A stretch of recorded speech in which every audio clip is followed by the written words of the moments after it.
ಸ್ನೇಹಿತರೆ, ಸ್ವಾಗತ ಸುಸ್ವಾಗತ. ಈ ಕೋಟ್ಲೆ ಮುತ್ತಣ್ಣ ಸ್ವಾಗತ.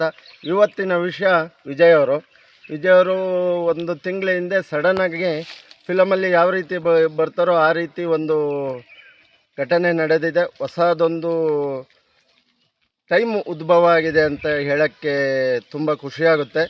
109 ಸೀಟುಗಳು ಬಂದಿದ್ದಾವೆ ತಮಿಳುನಾಡಲ್ಲಿ ವಿಜಯ್ ಅವರಿಗೆ. ಆದರೆ ಯಾರು ಸಪೋರ್ಟ್ ಮಾಡ್ತಾರೆ ಅನ್ನೋದು ತುಂಬ ಬಹುಮುಖ್ಯ ಆಗುತ್ತೆ. ಯಾಕೆ ಈ ವಿಷಯ ಹೇಳ್ತಾ ಇದ್ದೀನಿ ಅಂದರೆ, ಜಯಲಲಿತಾ MJ ಅವರು ಬಂದಿದ್ದು ಒಂದು ರೀತಿ ನೋಡಿದ್ರೆ ಏನು ಫಿಲಮಲ್ಲಿಕ್ಕಿಂತ ಫಾಸ್ಟಾಗಿ ಆಯ್ತನೋ ಇದು, ಆ ರೀತಿ ಬಂದಿದೆ.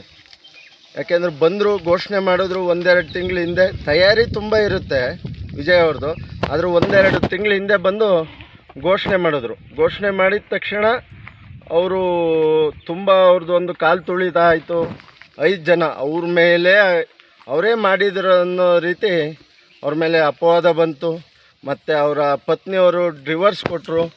ಅದನ್ನು ಒಂದು ಭಾಳ ಇದಾಯಿತು. ಅವರು ಅಲೆಮನಿ ಕೊಟ್ಟಂತ 250 ಕೋಟಿ ರೂಪಾಯಿಗಳು ಕೊಟ್ಟರು. ತಿಂಗಳಿಗಿಷ್ಟು ಕೊಡಬೇಕು ಅನ್ನೋದು ಅದು ದೊಡ್ಡ ಸುದ್ದಿ ಮಾಡಿ ಕೆಟ್ಟ ಹೆಸ್ರು ಮಾಡೋಕ್ಕೆ ಮಾಡೋದು. ಚುನಾವಣೆ ಟೈಮಲ್ಲೇ ಅವರ ಹೆಂಡತಿ ಮೇಲೆ ಈ ಅಪವಾದ ಮಾಡಿ ಕೆಟ್ಟ ಹೆಸ್ರು ಮಾಡೋಕ್ಕೆ ಮಾಡೋದು. ಆದರೆ ವಿಶೇಷ ಏನಂದರೆ ಸ್ನೇಹಿತರೆ, ಅಭಿಮಾನಿಗಳು ADMK DMK ಇತ್ತಲ್ಲ, ಇವತ್ತು ಮೂಲಿಗೆ ಹೋಗಿ ಸೇರಬೇಕಾಯಿತು. ಸ್ಟಾಲಿನ್ ಅವ್ರ ಮೇಲೆ ತುಂಬ ಅಪವಾದಗಳಿದ್ದು ಜನಗಳಿಗೆ ಅವರು ರೆಸ್ಪಾನ್ಸ್ ಮಾಡ್ತಿರಲಿಲ್ಲ. ಅದು ಒಂದು ಆದಿಯಾಗಿ ವಿಜಯ್ ಅವರ ಪಿಕ್ಚರ್ನ ಜನನಾಯಕನ ತಡೆ ಹಿಡಿದ್ರು. ಅದೇನು ಕಾಲ ಬಂದಾಗ ಎಲ್ಲ ಒದಕ್ಕೊಂಡು ಒಂದೇ ಸರಿ ಬರುತ್ತೆ ಅನ್ನೋಕ್ಕೆ ಅಪವಾದಗಳು ಅವ್ರ ಮೈ ತುಂಬ ಬಂದು. ಆದರೆ ಅಭಿಮಾನಿಗಳು ದೇವರು ಅನ್ನೋದು ಈ ತಮಿಳ್ನಾಡಲ್ಲಿ ಅಭಿಮಾನಿ ಫಿಲಮ್ನವ್ರಿಗೆ ಎಷ್ಟು ಇದು ಕೊಡ್ತಾರೆ ಅನ್ನೋದಕ್ಕೆ ಈ ಸಾಕ್ಷಿ.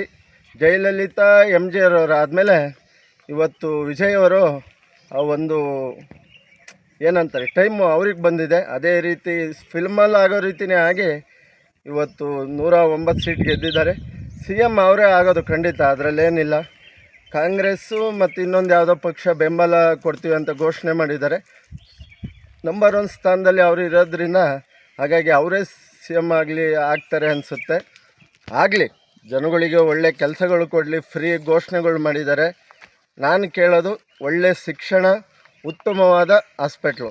2,000-3,000 ಕೊಡ್ತಾರೆ, ಆದರೆ 10,000 ಈಗ ಹೋಗಿ ಹಾಸ್ಪಿಟ್ಲಿಗೆ ಹೋದರೆ ಅವರು 10,000 ಬಿಲ್ ಮಾಡಿ ಕಳಿಸ್ತಾರೆ. ಹಾಗಾಗಿ ಇದು ಹೇಳ್ತಾ ಇದ್ದೀನಿ.